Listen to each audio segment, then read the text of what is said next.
bavandimwe nkunda bo mu muryango wa Padiri Mauri Yezu Kristo akuzwe. Twageze ku cyumweru cya karindwi mu byumweru bisanzwe by'umwaka wa liturujia, umwaka A. Turakomeza tugendana, ariko ndongera no kubashishikariza kureba izi nyigisho no kuzumva, kugira ngo nibura bigaragare ko ntarimo nkorera ubusa, ariko ndanashimira n'abavandimwe bose bagerageza kuzumva, bakagerageza surtout no kumva ubukangurambaga nkora, kugira ngo ijambo ry'Imana ryongere ridutunge kandi koko ritubere ikiramiro mu byo dukora byose, kandi igihe cyose tube abahamya b'iryo jambo mu muryango kwa Padiri Mauri n'ahandi hose Imana igenda idutuma. Twemerero Imana idutume, tuyitumikire, tubyishimire. Murabona aya masomo arakomeza araduherekeza. Turacyari muri chapitre ya 5 mu ivanjiri uko yanditswe na Matayo, tukagira n'andi masomo Imana iduha buri cyumweru kugira ngo adutungire ubuzima, adutungire ubukristo, kandi ubukristo bwacu nyine bugaragarire cyane cyane mu mahitamo dukora y'ubuzima bwacu. Maze rero reka tugende tureba neza nyine amasomo yo kuri iki cyumweru, tuyarebera hafi. Isomo rya mbere ryakuwe mu gitabo cy'Abalevi, aho Uhoraho yabwiraga Musa ati dore ibyo uzamenyesha Abayisiraheli, muraba intungane, kuko jyewe Uhoraho Imana yanyu ndi intungane.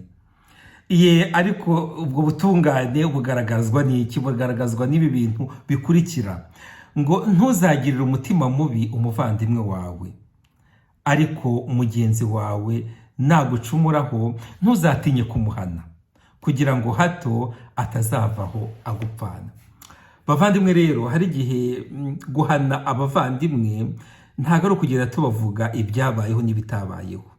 Ni kangahe tugenda ngo twegere umuvandimwe tumubwire, ariko muvandimwe hari ikintu kitagenda kandi ndashaka ko tukiganiraho.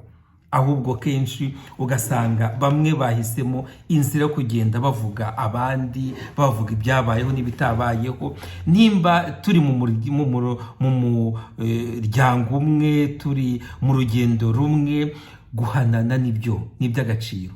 Guhana umuvandimwe, kandi twebwe twumva muri uko guhanana ntabwo twakwibwira yuko twebwe hari icyo dufite gishobora kuba kirenze icy'abandi. Nta butagatifu dufite burenze ubw'abandi, ahubwo twese, buri wese azana bike bye akabishyira kuri bike bya mugenzi we, ugasanga imbaraga zibaye nyinshi.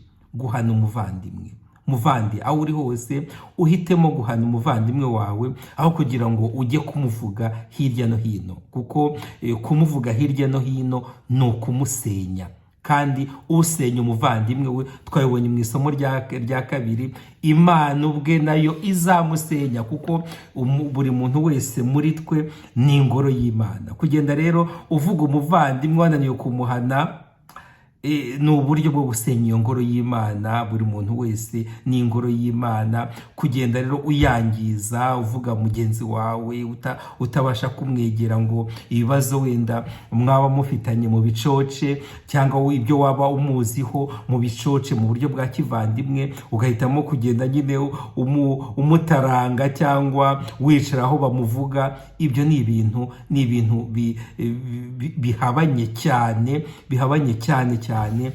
n'ubukristo. Maze rero bavandimwe, kuko Data uwo mu ijuru ari intungane, natwe ubwo butungane tubugaragaze, tugerageza nyine kubana kivandimwe, tugerageza guhana inama hagati yacu, tubigiriye nyine mu ko twamenye Imana, tubigiriye yuko twamenye Yezu Kristu ugenda uduherekeza, ugenda uduhamagara kandi agashaka ko tumubera abahamya muri buri kintu cyose, muri situwasiyo y'ubuzima turimo.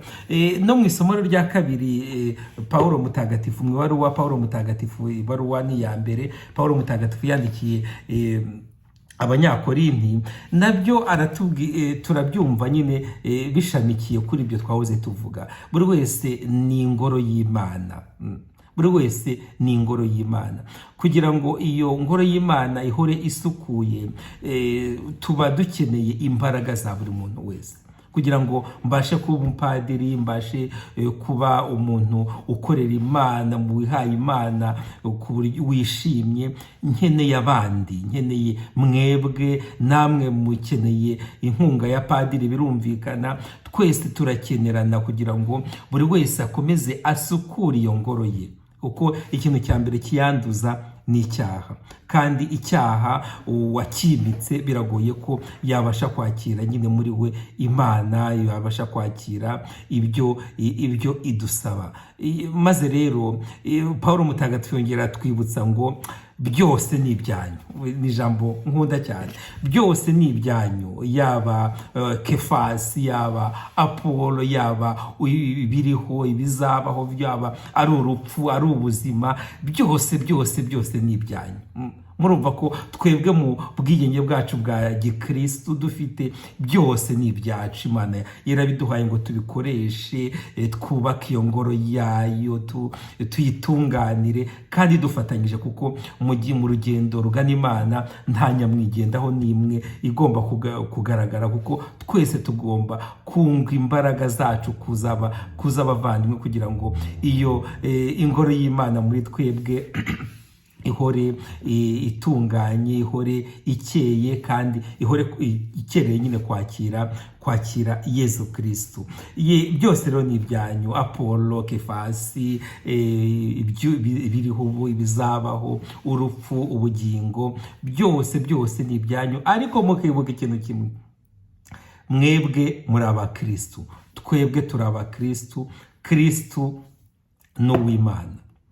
Murumva rero ko twese turi abakristu, ariko Kristu we ni uw'Imana. Murumva rwose tubyumve iryo jambo, turishyire mu mutima wacu, kuko byose turabyemerewe. Byose turabyemerewe. Handi Pawulo mutagatifu avuga ko byose, ntabwo ibyo twemerewe byose, ntabwo ari ko byose bitugirira akamaro, kuko ikintu cyose twemerewe ko kitujyana kure ya Kristo, kitujyana kure y'ivanjiri, nta mumaro.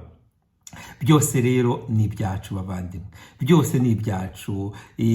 Ubuzima, urupfu, ibiriho, ibizabaho, Apolo, intumwa, byose ni ibyacu, ariko twebwe turi abakristo.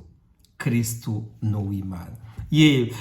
Mu byo dukora, mu butumwa dukora kwa Padiri Mauri, mu buvandimwe tubamo, twese twibuke ko byose ari ibyacu. Abavandimwe bose ni abacu, natwe turaba abavandimwe. Ariko nidushyira imbaraga hamwe, Kristo azishima kandi azakomeza yuzura sendere muri twebwe twahindutse nyine ingoro ze yisanzuriramo. Mu ivanjiri naho twabonye ibintu byiza cyane. Yezu, kuko nahoze turacyari muri shapitire ya 5 y'ivanjiri uko yanditswe na Matayo. Iyo vanjiri yakomeza iraduherekeza muri iyi minsi. Yezu rimwe na rimwe akadukurugutura, ubundi akadushyira muri krizi, ubundi akaduha ijambo riduhumuriza, ubundi akaducyaha, birumvikana. N'uyu munsi rero yatubwiye ati: mw'abantu mwese muri abakristo, ariko nimba urukundo rwanyu rwa kivandimwe rutagiye ngo rurenge kure urw'abafarizayi n'abandi bose, nta hantu muragera. Hari byinshi cyane Yezu yavuze nshaka kugira ngo tugaruke, ariko ntabwo byose twabigarukaho, birumvikana. gusa mwebwe mugende musome aya masomo, murayisangamo rwose inyigisho nziza cyane mu ivanjiri. Gusa nahisemo ibintu bibiri ngira ngo dusangire. Icyambere ngo nimba umuntu agukubise urushyi ngo muhereze undi musaya. Bavandimwe, nta muntu w'umukristo wakiriye ivanjiri ugenda ngo asubizanye inabi yamugiriwe. Twese rimwe na rimwe twihanganira byose, ngo urukundo rwihanganira byose. Kwihanganira byose tuzi neza yuko igihe Yezu atatubwiye amagambo dusubiza ntabwo tugomba gusubiza, kuko buri kintu cyose muri situation hagomba kubonekamo umutsindo wa Yezu Kristo. Hose haba ibidukomeretsa, haba ibidushyira hejuru, haba ibiducisha bugufi, muri kintu cyose muri situation y'ubuzima bwacu hagomba kubonekamo umutsindo wa Yezu Kristo. Icyo nicyo mu gifaransa bakunze kwita la non violence évangélique. Ntabwo twasubiza inabi ku nabi, kuko n'abatari abakristo byo barabikora. Twebwe tufite icyo kintu en plus tugomba kwerekana mu buzima bwacu bwose, kumva yuko muri situation ntabwo twebwe tugomba kugaragara muri buri situation, ahubwo yaba nziza yaba mbi ni Kristo ugomba kugaragara n'umutsindo we. Kandi ndababwiza ukuri, ntabwo inabi y'iyi si ari izagira ijambo rya nyuma, habe na rimwe. Nta na rimwe inabi y'isi izagira ijambo rya nyuma.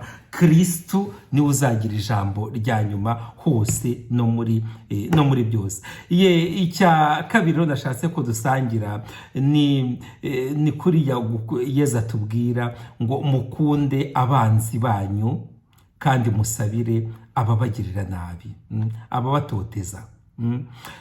Murabona abanzi ahari barahari, abatabitekereza kimwe barahari, ariko twebwe ntabwo twakunda ngo badukunda gusa, kuko ngo n'abapagani barabikora, n'abafarisayo barabikora. Twaba tubarushije iki? Ahubwo mwebwe mukunde abanzi banyu, musabire ababahohotera, abatabyumva kimwe namwe. Bavandimwe rero, buri wese agende avuga, ese ninde mu bo nkunze gusabira, ninde nasabiye muri aba batabyumva kimwe nanjye? Barahari. Kuko ntabwo ubukristo ari ukugenda dufata ibintu ngo tubitwikirizeho amagambo meza, aho ntabwo ari byo bukristo. Ubukristo ahubwo ni ukuvuga ngo kanaka uyu ntabwo twabyumvise kimwe, ariko ntabwo nabimwangiye, ahubwo nakomeje ndamusabira. Kanaka uyu nta kuntu atagize ngo nzaneho amatiku, nzaneho ibi, ariko nakomeje mwereka urukundo. Burya hari igihe usanga abantu ibintu rimwe tutabivuga, tutagira gute, ariko igihe kiragera mu bukristo umuntu ukaba wanagira, iyo Imana yabikwemereye, yabikubwiye, Roho Mutagatifu yaguteguye, ukamubwira uti muvandimwe, dore ibintu bimeze gutya. Nibyo twabonaga mu isomo rya mbere, gucyaha abavandimwe cyane cyane, ariko tukabacyaha tuzi ko natwe turi abanyabyaha bwa mbere. Nicyo gituma guhutiraho atari ubukristo. Gutegereza, kumva yuko hari ukuntu hari igihe kigera Yezu akaguha amagambo, akakubwiriza ibyo ugomba kuvuga. Ibyo byose ni ibintu bituremamo icyizere, bikaturemamo imbaraga zituma nyine turenga kure mentalite y'isi n'iy'ab'isi.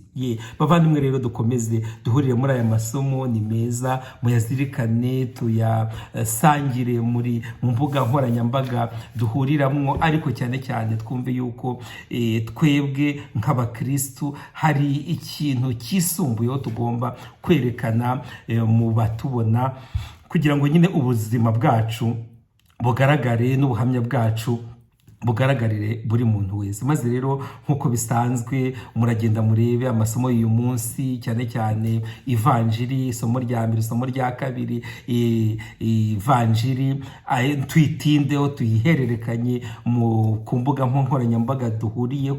duhuriyeho ni uko yanditswe na Matayo ku mutwe wa 5 kuva ku murongo wa 38 kugeza ku wa 48.